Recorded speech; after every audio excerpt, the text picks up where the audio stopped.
Okay, hi everyone, and thank you for the introduction. My name is Shelby, and I am one of the co-founders of RockMass. And I'll talk a little bit about my company today, but I really want to share with you how and why mining companies and startups can work together to bring new technologies into our industry. So RockMass, we're focused on data collection and solutions that are very fast, easy, and accurate to use for underground mining companies. Very specifically, we are working with ground control engineers right now and serving the Canadian and the Brazilian markets. So in the 1970s, NASA created the technology readiness level scale. And the objective of this was to be able to easily communicate how ready different technologies were across different sectors. And there are 9 steps to this process, but I'm going to focus on these 6. And I would say most mining companies like to adopt new technologies at the level 9 stage. So when we're in a commercial trial, or arguably when another mining company has already done that stage. But I'm going to share why actually mining companies should start to adopt technologies between level 6 and level 7. And this is the reason why.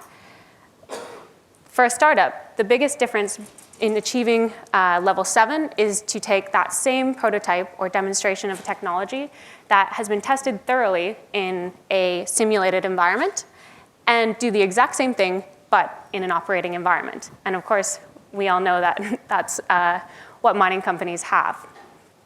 But first, I want to talk about everything that has to happen for a new technology or a startup to be able to get to this level 6.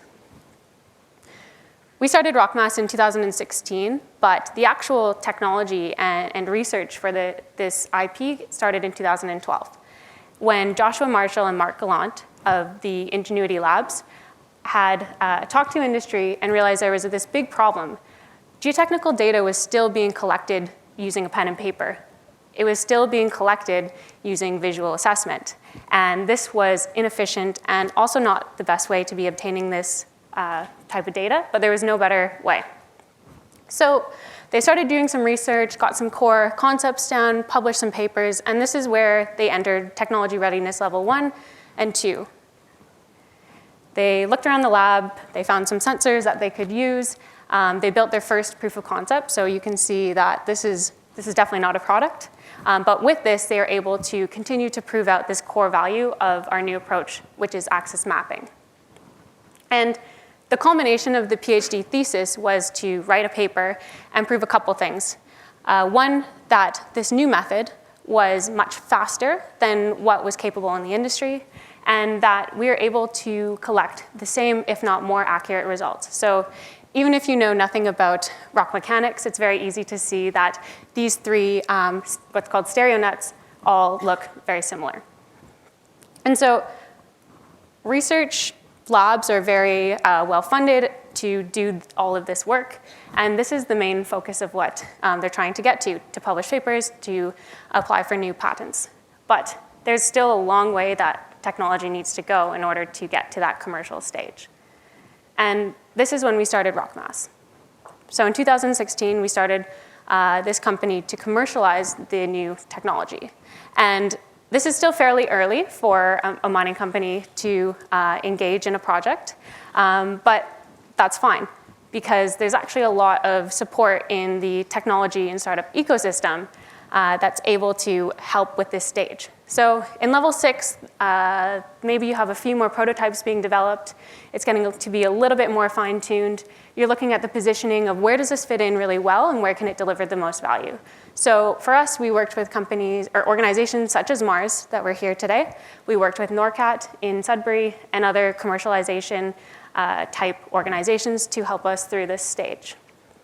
And so just to give you a picture of what we were doing, here's an example of some of the things we were doing at NORCAT. So we're testing new instrumentation. Here we are doing various tests to look at the different data sets we're able to collect.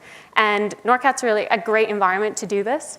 Don Duval has not paid me or incentivized me to say this, but it really is a huge part of why we're able to validate this new technology. And you can do all sorts of things, bring in tons of laptops, run hundreds of tests, have snacks, which would be pretty hard to do in an operating environment. So what has a company accomplished by the time it's gotten to this stage? Typically, there is some type of commercialization partner that is worked with them. So this is a Mars, this is a NORCAT. There's some type of core technology that has shown proven benefits, either in public research or through some type of lab environment. There's a prototype or typically a few prototypes that have been developed that show the core benefits. And also there's an initial understanding of, okay, where does this fit in the market? What are the core benefits that we can bring to a company? But then we hit this major hurdle where we need to do everything that we've done in a simulated environment, but in an operating environment. And this is where mining companies come in. And this is where there's a tremendous value in working together and being that part of the equation of technology adoption within the industry. So I'm going to talk about our last 3 steps of the journey with Nexa Resources. They are a major zinc producer. They have 5 sites operating in South America. And we did these 3 steps, so demonstration in an operational environment, productization, and a commercial trial with them. But maybe you're asking, why would Nexa want to work with a startup at this stage? Why wouldn't we just wait like other people? And one is that they're taking a proactive stance in technology adoption. You don't always know that the technology that's going to benefit your operation is going to be built because there's so many steps along the way to get there. The other is through de-risking the adoption process through a stage gate process. So instead of investing a lot of money into a trial and trying to run the trial, Nexa is able to validate the key benefits early by investing a smaller amount of money to validate those early benefits, invest another amount of money to do the productization, and then finally, when it got to the commercial trial, we had a very clear understanding of what was going on.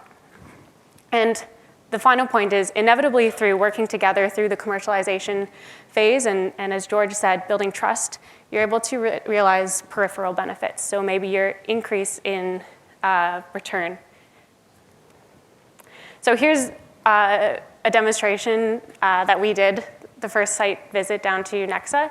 And so a couple things you'll notice. This prototype that we have is not a product. It isn't rugged. It's not going to stand up to the wear and tear that a mining industry or a mining operation needs.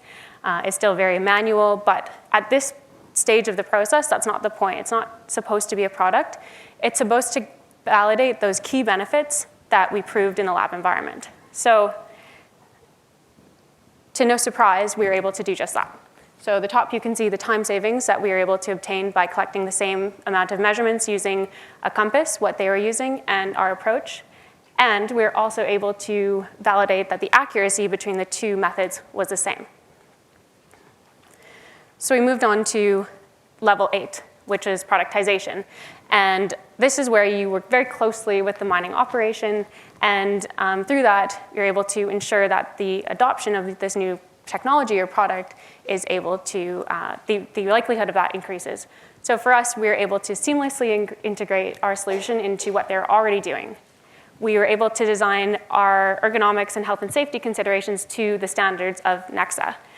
And when we went down the next time to validate these design considerations, this is a photo of when we were able to train a new technician who wasn't involved in the project how to use this within 10 minutes. So we're able to validate that, yes, there are these key benefits that we're able to realize, and yes, people are going to be able to easily use this and integrate it into their day-to-day.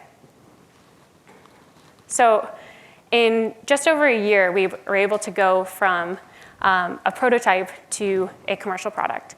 And so this is on your left, the data collection solution that we have, and on the right, it is the sample output of what we're able to integrate directly to their operations.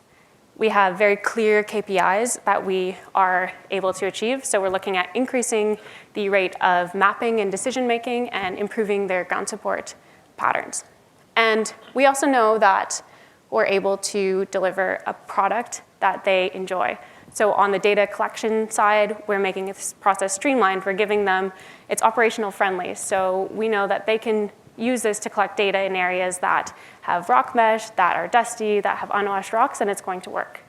On the management side, we know that they're able to seamlessly integrate everything that we're collecting into systems that they use every day. And the whole goal here is to increase the total amount of stopes that we're able to work in and optimize the ground support patterns. So a couple things to keep in mind. New technologies don't necessarily need to be really risky. I would say when you're looking at these types of projects, it's really important to look at what is the potential upside and what is the potential downside. And if the upside outweighs the possible downside, then perhaps it's something that you can look at and go along this path. The other is looking for a win-win. So is it fair for a mining company or even a service supplier that's going down this route to want some type of commercial advantage in the long run? It's probably fair. But the really important thing to consider here is that that advantage doesn't stifle the startup's ability to grow. So, for example, saying something like, yeah, that's great, we're going to develop this together, but we, as a mining company, want to hold all the intellectual property, will stifle the startup's ability to grow. So, saying something such as, hey, we love this product, we actually want to be the only users of this product, that will also stifle the company's ability to grow. But looking at arrangements where perhaps you have exclusivity over maybe your biggest competitor, or maybe it's a discount on certain units, these are win-wins for the mining company and also the startup's growth trajectory. So where do startups hang out? Where can you start to build this new technology pipeline? So right here at Mars and at NORCAT and other regional innovation centers, there are many, but these were front of mind for me. At accelerators and different organizations, these also have many startups that are involved and actively going into industrial industries. And finally, if you're looking for later stage companies, then there are many that sit within venture capital portfolios that are focused on industrial innovation. And again, what are you looking for? You're looking for that level 6, so having commercialization partners, having core technology and benefits proven through lab tests or published research. You want some type of prototype and proof of understanding and that product positioning piece. And at this point, maybe you're thinking, this is great, but we're a pretty small mining company. We're a mining company that doesn't have that much time. And I want to share this very quickly of how we managed the project. It didn't take a lot of time to do, but it had very clear milestones that we were able to agree upon and hit together. We did weekly calls, only 15 to 30 minutes, to just make sure that we're all on the same page. Every 2 months, we delivered a detailed report so that we could go through all of the decisions that we validated. And then finally, those 2 site visits to bring our work to the end users.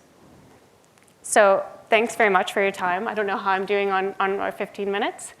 Great. And I'd like to open, do we have time for questions? Sure. Okay, one question.